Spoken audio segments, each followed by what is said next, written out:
मैंने ये लाइव किया है, ठीक है। और आई होप कि आप लोग ज्वाइन कर लेंगे। ओके, सो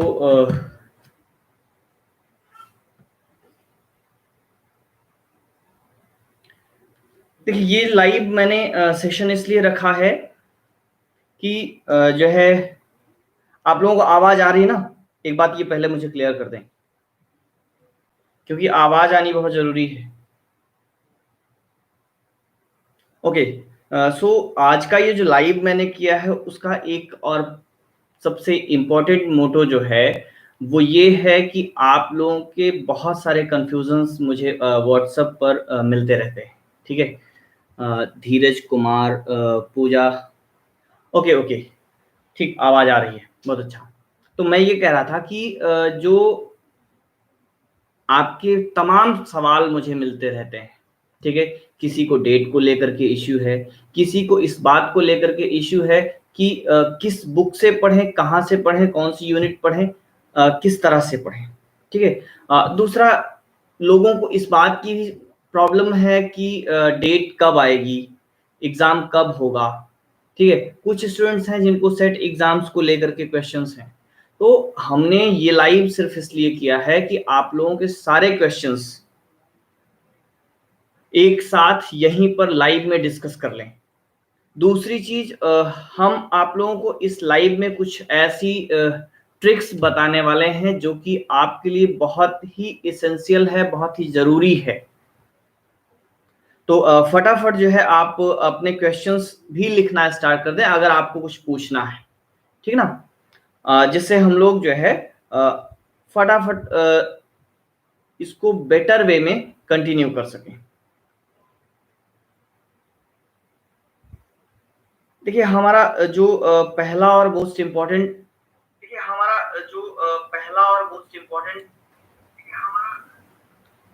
ठीक है।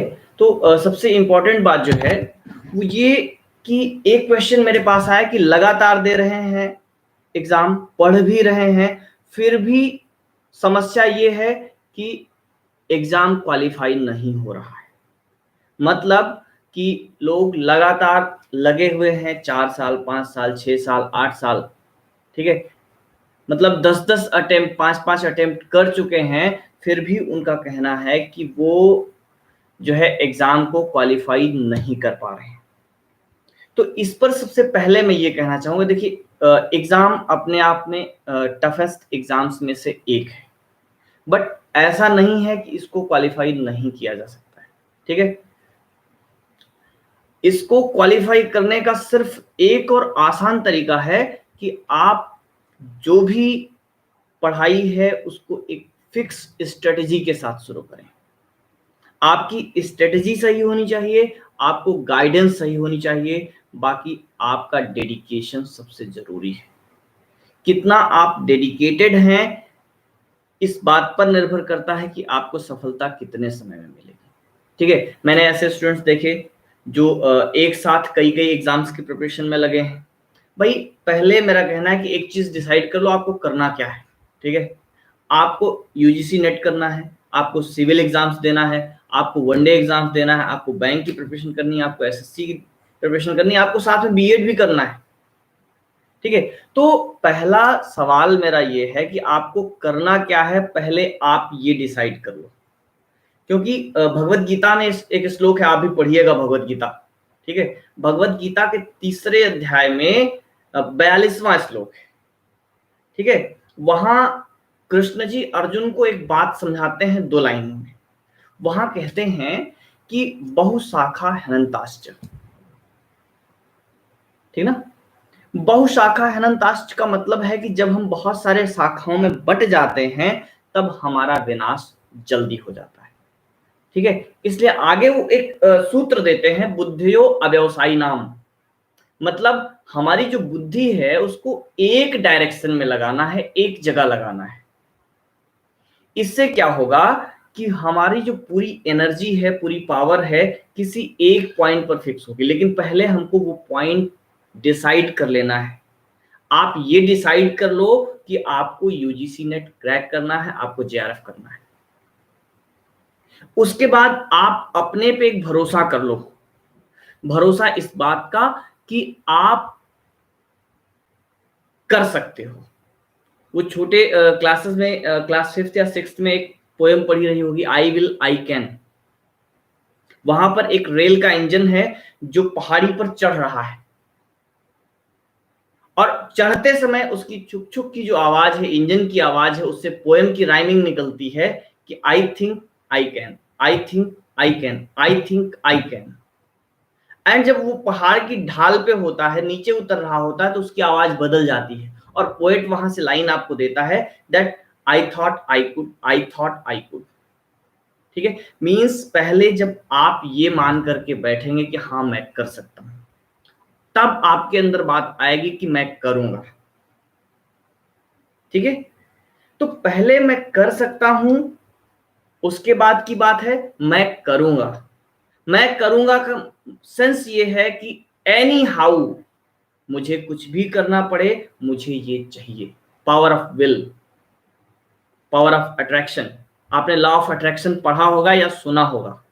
ठीक है, इसका बहुत बड़ा प्रमाण मिलता है, मैं शास्त्रों से प्रमाण देता हूं। ठीक है, रामचरितमानस में तुलसीदास ने लिखा है, वहां पर लाइन है जिसका मतलब ये है कि आप अगर किसी चीज को वास्तव में चाहते ही हैं तो वो आपको मिलके ही रहती है। मतलब अगर आप किसी चीज को शिद्दत से चाहेंगे तो पूरी कायनात आपको मिलाने में लग जाएगी। मतलब आप जब डिसाइड कर ही लेंगे कि आपको जेआरएफ करना है, आपको नेट करना है, आपको सेट करना है, या फिर आपको सिविल एग्जाम्स की तरफ जाना, लेकिन मेरा सजेशन एक है कि पहले एक डिसीजन होना चाहिए। सर लिटरेरी थियरी में कितना डीप जाना है? जसवेन देखिए, लिटरेरी थियरी अपने आप में बहुत अथाह है। ठीक है, और जो मेरा अनुमान है, जो मेरी स्टडी कहती है पेपर्स की, वो ये कहती है कि लगभग हर एक पेपर में 5 से 7 क्वेश्चंस आते हैं। ठीक है, देखिए अभी मैंने एक सीरीज शुरू की है चैनल पे ही, जिसमें मैं बहुत छोटे छोटे वीडियोस आपको दे रहा हूं, जो लेंथ में 1.5 मिनट 2 मिनट से लेकर के 5 से 7 मिनट तक है। ठीक है, तो उन वीडियोस में मैं छोटे छोटे टॉपिक्स को आपको टुकड़ों में दे रहा हूं। अब लिटरेरी थियरी के लिए भी मैं ऐसा ही प्लान में हूं। देखिए लिटरेरी थियरी के लिए आपको पढ़ना क्या है? सबसे पहले लिटरेरी थियरी के लिए आपको करना है कि जितनी थियरीज हैं आपके सिलेबस में, पहले तो आप डिस्टिंग्विश कर सकते हैं कि लिटरेरी क्रिटिसिज्म क्या है, थियरी क्या है। थियरी उसका रूल है, क्रिटिसिज्म उसका प्रैक्टिकल है। ठीक है, तो क्रिटिसिज्म दूसरी यूनिट में है, थियरी दूसरी यूनिट में है। तो पहले आपको वहां देखना है कि केवल आपको पोस्ट वर्ल्ड वॉर थियरीज पढ़नी है। ठीक है, लेकिन पोस्ट वर्ल्ड वॉर थियरीज के लिए आपको थोड़ा सा बैकग्राउंड लेना पड़ेगा, तब आपको पोस्ट वर्ल्ड वॉर थियरीज समझ में आएंगी। तो सबसे पहले आप ब्रीफ में पोस्ट प्री वर्ल्ड वॉर जो थियरीज हैं लिटरेचर की स्टडी की, उन थियरीज का एक प्रीफेस ले लें, एक ब्रीफिंग ले लें, एक आइडिया ले लें। दूसरी चीज, इसके बाद आपकी आती है पोस्ट वर्ल्ड वॉर थियरी। तो पोस्ट वर्ल्ड वॉर थियरीज जितनी हैं, थियरी में देखिए आप थियरी के ऊपर कई कई सारी बुक्स पढ़ सकते हैं, बट वो आपका टाइम कंज्यूम बहुत करेंगी। आपको टू द पॉइंट पढ़ना है। आप किसी एक थियरी को लीजिए, सपोज दैट आपने डिकॉन्स्ट्रक्शन ले लिया, सपोज दैट आपने पोस्ट कॉलोनियल थियरी ले ली, सपोज दैट आपने फेमिनिज्म लिया। तो सबसे पहले ब्रीफ आइडिया, पहला पॉइंट क्या करना है आपको, उस थियरी की, जो पर्टिकुलर थियरी आपने पहले स्टार्ट की है, उस पर्टिकुलर थियरी का एक ब्रीफ आइडिया आपके दिमाग में, एक ब्रीफ स्केच होना चाहिए कि व्हाट दिस थियरी इज। ये थियरी किस बात पे बात करती है, क्या बात करती है, वो एकदम एग्जैक्ट साफ जो है कॉन्सेप्ट आपके दिमाग में होना चाहिए, पहला चीज। अब इस कॉन्सेप्ट से शायद ही क्वेश्चन पूछा जाए। ठीक है, लेकिन अगर दिमाग में आपके कॉन्सेप्ट क्लियर है तो वहां से जो चीजें घुमा करके पूछी जाएंगी उसका आंसर आप एग्जैक्ट दे देंगे। सेकंड थिंग, पहली बात मैंने बता दी कि आपको कॉन्सेप्ट एकदम क्लियर होना चाहिए। अगर मैं पूछूं कि पोस्ट कॉलोनियल थियरी क्या है, तो आप 2 लाइन, 10 लाइन, 5 लाइन में एग्जैक्ट हमको बता सकें कि पोस्ट कॉलोनियल थियरी क्या है। क्लियर? पहला पॉइंट है कि टू द पॉइंट थियरी क्या है आपको पता होनी चाहिए। सेकेंड थिंग, आपको उस थियरी से रिलेटेड थियरिस्ट कौन कौन से हैं। सबसे जो अहम बात है कि पर्टिकुलर थियरी से रिलेटेड थियरिस्ट कौन कौन से हैं, ठीक ना, क्योंकि नाम ही पूछा जाता। अब यहां पर आपको एक प्रॉब्लम आएगी कि एक ही जो थियरिस्ट है, एक ही राइटर है, एक ही क्रिटिक है, वो कई कई थियरीज में आएगा, तो बिल्कुल ये ओवरलैप करेंगे। एक थियरिस्ट है तो मार्क्सिज्म में भी आ सकता है, कल्चरल स्टडीज में भी आ सकता है, वो जो है साइको एनालिसिस पर भी लिखेगा, वो डिकॉन्स्ट्रक्शन पर भी लिखेगा, ठीक है ना, वो सबाल्टर्न में भी आएगा। तो एक क्रिटिक है, एक राइटर है, वो अलग अलग कैटेगरी में भी आ सकता है, जहां जहां उसने अपने विचार दिए हैं वहां वहां उसका नाम आ सकता है। तब वहां पर आपको एक चीज और चेक करनी है लिस्ट बनाते समय, देखते समय, कि वो डोमिनेंट कहां है, उसका मेन आइडिया कहां पर है। ठीक है, जहां पर वो डोमिनेंट है, जो उसका मेन आइडिया है, वो आप सबसे पहले लिखें। उसके बाद आप वहां मेंशन करें कि ये इस कैटेगरी में भी आता है। क्लियर है? तो सबसे पहले आपको कॉन्सेप्ट, दूसरे नंबर पर आता है राइटर या थियरिस्ट। तीसरा आपको पढ़ना है उन थियरिस्ट ने क्या पर्टिकुलर वर्क्स लिखे हैं उस पर्टिकुलर थियरी से रिलेटेड। ठीक है, क्या पर्टिकुलर वर्क्स हैं। Sir could you please tell us short idea about poem to Mary in heaven by Robert Burns. Puja, बिल्कुल मैं इस पर सेपरेट वीडियो बना करके आपको दे सकता हूं। ठीक है, तो मैं थियरी की बात कर रहा था। दूसरा पॉइंट मैंने कहा कि आपको राइटर्स की लिस्ट लेनी है। तीसरा पॉइंट आता है कि वो राइटर्स क्या खास वर्क्स लिखे हैं, मतलब उनका वर्क। देखिए, राइटर से आएगा क्वेश्चन, राइटर ने क्या वर्क लिखा है, इससे आएगा क्वेश्चन। क्लियर? तीसरा क्वेश्चन आता है उन राइटर्स का कॉन्सेप्ट क्या है और कॉन्सेप्ट में क्या चेंजेस आ रहे हैं। क्लियर? राइटर्स जो हैं, एक ही थियरी के राइटर थॉट में वेरी कर सकते हैं, तो उन्होंने क्या बात कही है।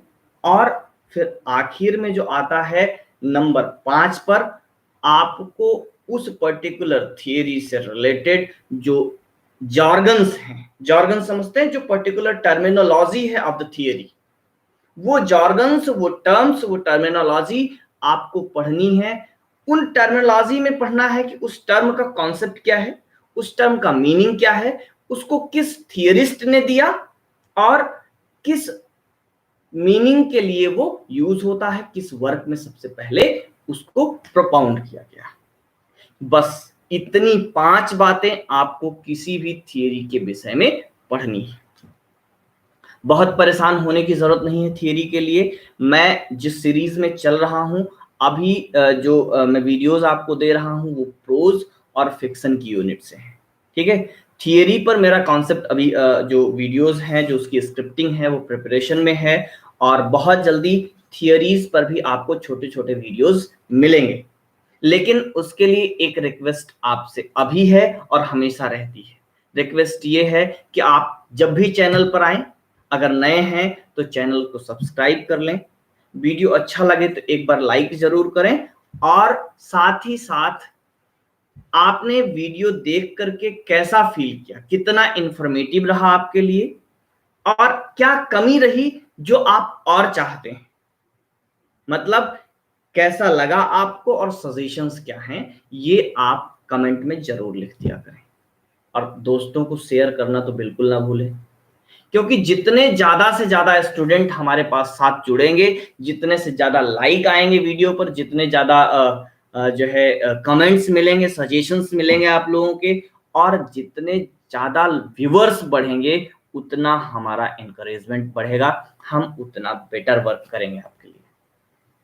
ठीक है, तो थियरी पर सीरीज आएगी, एग्जाम से पहले आएगी, और मैं गारंटी देता हूं कि उतनी सीरीज आप देखने के बाद 100% थियरी के क्वेश्चंस कर लेंगे, आपको कहीं और जाने की जरूरत नहीं होगी। मैं ये नहीं कहता थियरी आपको पूरी तरह से आ जाएगी, मैं आपको ये कह रहा हूं कि आप अपने एग्जाम में क्वेश्चंस को सॉल्व कर लेंगे थियरी के। अगर 8 क्वेश्चंस थियरी के पूछे जा रहे हैं तो आप 5 से 6 क्वेश्चन या 7 क्वेश्चंस आसानी से कर सकते हैं। ठीक है, ये थी थियरी की बात। हम फिर से अपने उसी कॉन्सेप्ट पर आते हैं। आपका अगर कोई क्वेश्चन है आप फिर से लिखिएगा। हाँ, एक इंफॉर्मेशन आपके लिए, देखिए इंग्लिश के स्टूडेंट्स क्या है, वो पेपर 1 में बड़े वीक होते हैं।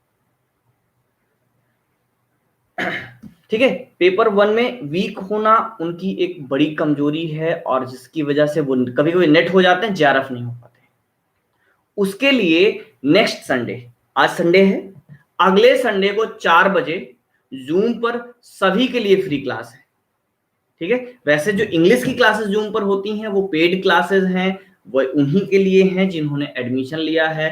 और मैं आपको बता दूं कि उसमें फीस बहुत नाम मात्र की है, इतनी है कि जितनी आप अफोर्ड कर सकें उतना ही मैं लेता हूं उसमें फीस, जितना हमको अपना ये इंफ्रास्ट्रक्चर, ये सारा सेटअप बनाने में लगता है।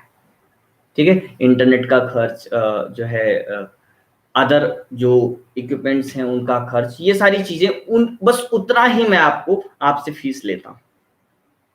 ठीक है, तो वो सारी क्लासेस, इंग्लिश की क्लासेस तो पेड हैं, लेकिन मुझे ये देखा कि जो इंग्लिश के स्टूडेंट्स हैं वो मैथमेटिक्स और रीजनिंग के पोर्शन में बहुत वीक है, और लगभग जितना आपके एग्जाम सिलेबस में पूछा जाता है उतनी मैथमेटिक्स रीजनिंग मुझे बेटर आती है, और मैं पेपर 1 करता हूं उसी के बेस पे। तो मैंने ये डिसीजन लिया, स्पेशली क्लास के जो स्टूडेंट्स हैं उनसे बात करने के बाद, कि हम लोग मैथमेटिक्स और रीजनिंग भी पढ़ेंगे। ठीक है, तो याद रखिएगा संडे को 4 बजे, ठीक है, जूम पर क्लास होगी, सारे स्टूडेंट्स के लिए फ्री होगी, आप उसे ज्वाइन कर सकते हैं। और इस संडे हम लोग स्टार्ट करेंगे परसेंटेज, और परसेंटेज में वो जितनी सारी चीजें आती हैं आपके एग्जाम में, जितनी जरूरी हैं, वो सारा हम पढ़ा देंगे, साथ में उससे रिलेटेड क्वेश्चंस भी सॉल्व कराएंगे, और ये चीजें कंटिन्यू रहेंगी। और एवरी संडे ये फ्री क्लास आपके लिए चलेगी मैथमेटिक्स रीजनिंग की, और मैं गारंटी लेता हूं कि संडे संडे की फ्री क्लास देकर के आपके मैथमेटिक्स और रीजनिंग के जो 10 क्वेश्चन होते हैं वो 10 में से 10 में सही करा दूंगा। पेपर 1 के 10 क्वेश्चन की गारंटी मैं लेता हूं, 40 की आप ले लो। ठीक है, और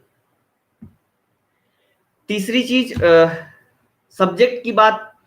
आप सब्जेक्ट, हम कोशिश कर रहे हैं कि YouTube पर फ्री में आपको काफी कुछ प्रोवाइड कर दें, जितना हम कर सकते हैं। हमारी भी लिमिटेशंस है, हमारी भी मतलब सिस्टम की जो है कंडीशंस होती हैं, तो उस पर हम लिमिटेड हैं, लेकिन जितना भी हम कर सकते हैं मैक्सिमम करने की कोशिश कर रहे हैं। इस समय लगभग आपको रेगुलरली एक वीडियो तो मिलेगा ही, ठीक है, छोटा सा ही मिलेगा, लेकिन एक वीडियो किसी एक कॉन्सेप्ट पर मिलेगा, और उसमें उस कॉन्सेप्ट से रिलेटेड लगभग आपके एग्जाम भर की पूरी जानकारी होगी। मैं ये नहीं कहता कि एक वर्क लूंगा तो मैं 100% उस वर्क के विषय में बता दूंगा। एक वर्क को भी पढ़ने पढ़ाने में टीचर 6 महीने 3 महीने लगा सकता है। ठीक है, तो 100% नहीं, उससे इंपॉर्टेंट फैक्ट्स, इंपॉर्टेंट चीजें जो हैं वो उस एक छोटे से वीडियो में आपको मिल जाएंगी। ठीक है, तो चैनल को सब्सक्राइब करके रखिए, बेल आइकन दबा के रखिए, जिससे वो वीडियो आपको तुरंत मिले। वीडियो मिलते ही आपको करना सिर्फ इतना है, आप वीडियो ओपन करिए, एक बार देखिए, उसके नोट्स ले लीजिए, बात खत्म। ठीक है, और Puja Gupta sir, could you please name us some important books that can help us to cover all the basics on every topic। देखिए पूजा, कोई ऐसी बुक नहीं है जो हर एक टॉपिक पर 100% काम कर सके। आपको अलग अलग टॉपिक्स के लिए अलग अलग बुक्स लेनी होगी। जैसे मैं ब्रिटिश हिस्ट्री के लिए बुक प्रेफर करता हूँ डेविड डेचेस। डेविड डेचेस उस कंडीशन में जब आपकी इंग्लिश बेटर है, आप इंग्लिश की समझ ठीक ठाक रखते हैं, क्योंकि लोगों का कहना है, स्टूडेंट्स का कहना है कि डेविड डेचेस की लैंग्वेज थोड़ा सा स्टैंडर्ड है, ठीक है। और अगर आपकी थोड़ा सा लैंग्वेज की समझ कम है, डेविड डेचेस की लैंग्वेज के साथ आप कोप अप नहीं कर सकते हैं, तब मेरा सजेशन होता है कि आप आर.डी. त्रिवेदी एक बार पढ़ लें, इंडियन राइटर है, आपको कॉन्सेप्ट क्लियर हो जाएंगे, उसके बाद आप डेविड डेचेस पर जाएं, ठीक है। फिर इंडियन इंग्लिश के लिए जो है अलग बुक लेनी पड़ेगी आपको। अमेरिकन के लिए तो आप मेरी एक किंडल पर बुक अवेलेबल है, वो आप परचेज कर सकती हैं।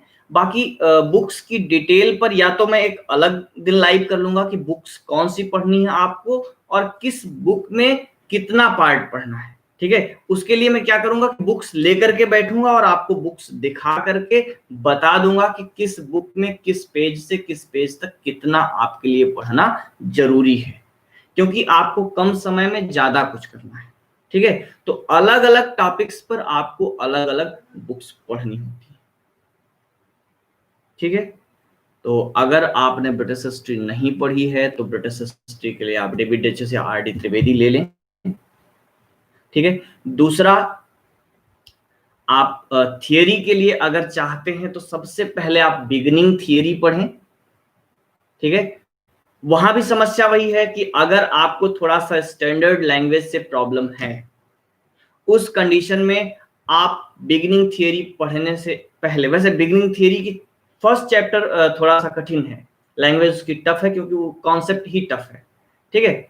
बाकी आगे की एकदम स्टोरी जैसा आप पढ़ते जाएंगे, समझते जाएंगे, बहुत मजा आएगा, ठीक है। लेकिन अगर लैंग्वेज में आपको एक बार प्रॉब्लम आती है तो आप बिल्कुल क्या कर सकते हैं, आप बिगिनिंग थियरी पढ़ने से पहले आप जो है पीके नायर को पढ़ लें, कंटेम्प्रेरी थियरी।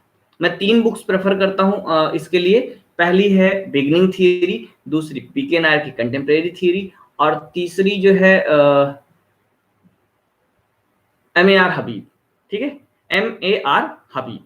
तो सबसे पहले आप अगर लैंग्वेज ठीक ठाक है तो बिगिनिंग थियरी पढ़ें, और लैंग्वेज पे कम कमांड है तब आप जो है पीके नायर। कल्चरल स्टडीज के लिए मैं एक और एक ओनली बुक प्रेफर करता हूं जिससे आपका पूरा कॉन्सेप्ट क्लियर हो जाएगा, जियाउद्दीन सरदार की book pictorial introduction of cultural studies, ठीक है, pictorial interpretation of cultural studies, clear. ये बुक आपको अमेजन पर मिल जाएगी, वैसे मेरे पास पीडीएफ में भी है, अगर आप चाहते हैं तो आप हमें व्हाट्सएप करिएगा, हम आपको प्रोवाइड कर देंगे, ठीक है। बहुत अच्छी बुक है उसका कॉन्सेप्ट समझने के लिए। डिटेल स्टडी के लिए फिर पीके नायर की बुक है और सारी बुक्स हैं, ठीक है।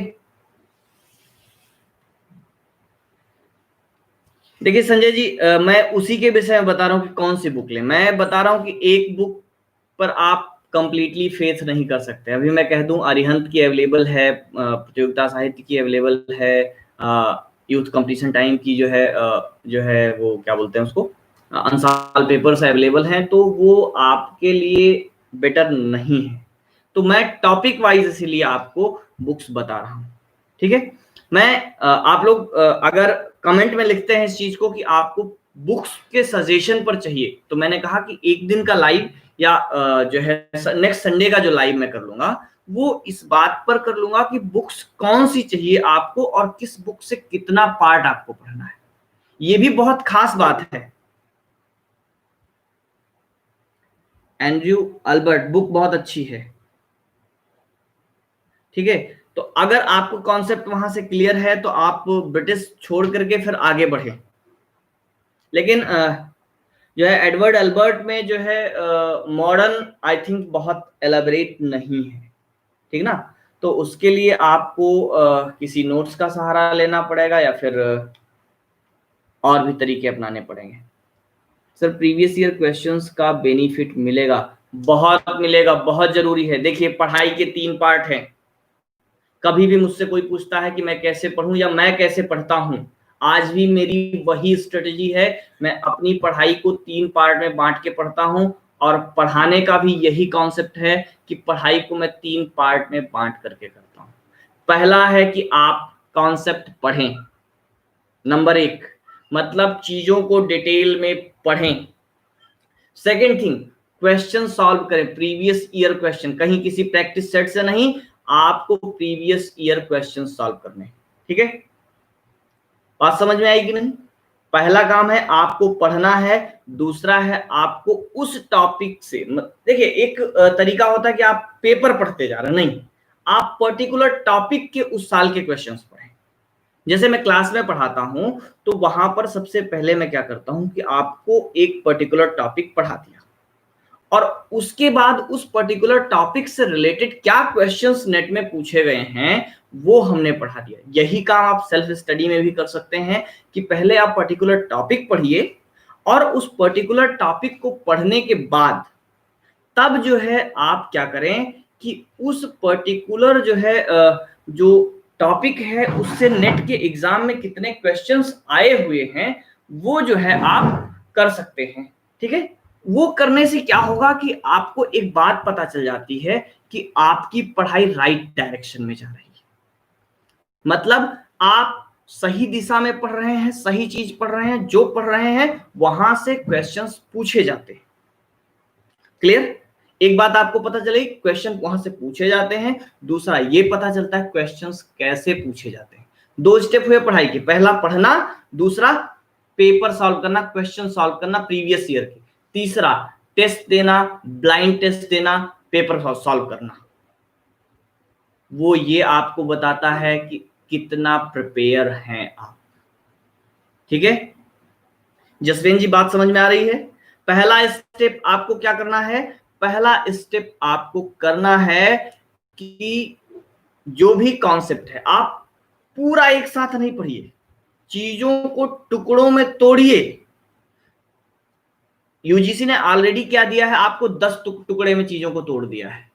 आप उन 10 टुकड़ों को भी टुकड़ों में तोड़िए और टुकड़े टुकड़े में पढ़िए। ठीक है, टुकड़े में पढ़ने से क्या होगा, जैसे आपने एक राइटर, सपोज दैट आप ड्रामा शुरू कर रहे हैं, ड्रामा में आपने क्रिस्टोफर मार्लो ले लिया, तो क्रिस्टोफर मार्लो के विषय में उतना पढ़ लीजिए जितना आप पढ़ सकते हैं। ठीक है, और उसके बाद ये देखिए आप उसके बाद आपको ये बात कहां से पता चली कौन सा वर्क ज्यादा इंपॉर्टेंट है, ये बात आपको